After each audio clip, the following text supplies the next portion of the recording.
It's your Live Good Lawyer here with another Live Good Report where we're bringing positive vibes and talking about what living good means to everybody. I have an awesome person here with me today, Tali Boots, who has an awesome name. Tali has a very interesting career that really plays a role in helping people live good, live life to their fullest. So Tali, tell us what it is that you do. Yeah, thanks, Jamie. I'm a sex therapist. So I work with individuals and couples and partners and help them live their best sexual lives. Nice. And so, Tali, I've got you here. You're a sex therapist, and sex is important. Very important. Very important to happiness and and just our well-being. Mm-hmm. Yeah, so I want to, ask you, just in your personal life, Okay. what is it that you do to live good? What does living good mean to you? Wow, I feel like it's such a holistic thing, right? Yeah. So in here, it sounds like I only talk about sex, but I don't. I also talk about your relationship with your body, your relationship with your spirit or your spiritual connection, perhaps your religious connection, your relationship with your emotions, your thoughts, and then also your community, right? Mm-hmm. So we're not in a bubble all by ourselves. Yeah. We are affected by those around us in both positive and negative ways. So when I work on myself personally, I try to practice what I preach. I'm not the best. But I do. I try my very, very best to work out. I'm not awesome at it. But the most important workout I try to do is yoga because it's the one I preach the most. A lot of people have said that. Yeah. Yeah. It's just, it brings calmness, right? Not only are you practicing your flexibility, which I think is important as we age for us to be flexible, because as kids, that's what we did all the time. We're on the floor, we're in weird positions. Yeah. And then as adults, we start sitting in office chairs and we lose that. So that's really important to me.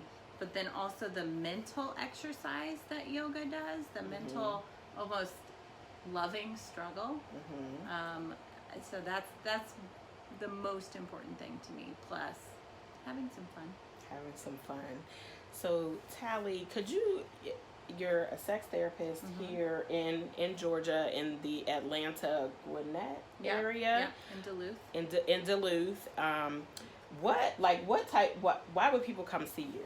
Oh, for an array of different reasons. So the big umbrellas I have are sex therapy and transgender therapy. Okay. But within that, there's couples and families, there's performance concerns, there's trauma, there's questions about your orientation, your gender. There's I've never had an orgasm before. How do I do this? There's this is not what I want at all. Could I be asexual? So it really runs the gamut, all things sexual, and we just talk about it. But we don't talk only about sex. Sex is just part of your life.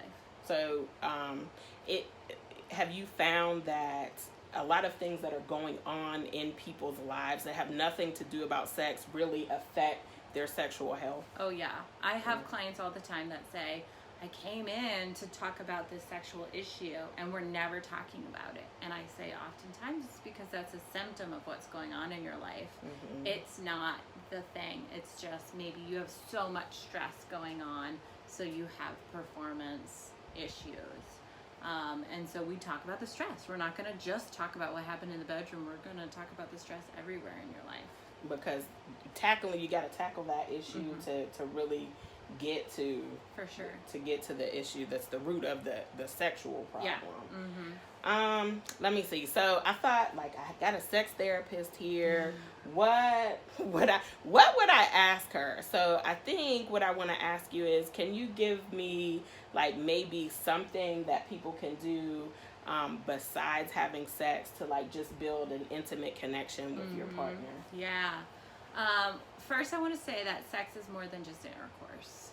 Absolutely. That it is so much more diverse. I try to help my clients look at sex as that it's not orgasm, intercourse, lubricated, erection. That doesn't need to be your goals. Your goal needs to be the spiritual, emotional, physical connection with your partner or partners. So you could do that in all sorts of ways. You could take a shower together. If you have a big enough bathtub, which I don't, you could take a bath together. You could find a hot tub, right, and cuddle in the hot tub together. You could do sensual massages. You could even do hand massages where you're staring at each other in the eyes and not letting go, right? That's super, super vulnerable. Yeah. So there's so many different ways that you can be intimate without having to have intercourse. Nice. Yeah. Well, Tali, thank you for sharing these little nuggets with us, because sexual health is definitely important. Yeah. When That's you're how we live good. that is how that's a big part of living good. So everybody, if you are interested in Tali, and you want to tackle some issues concerning your sex life, Tali is definitely here in Duluth, and you can reach out to her. We'll have her information available. Please reach out to Tali Boots, and let's continue on our mission to really live good. And if you've got a partner out there and you're wanting to connect, try some of what Tali has suggested. And thank you so much, guys, for joining us today on another Live Good Report. We'll see you next time.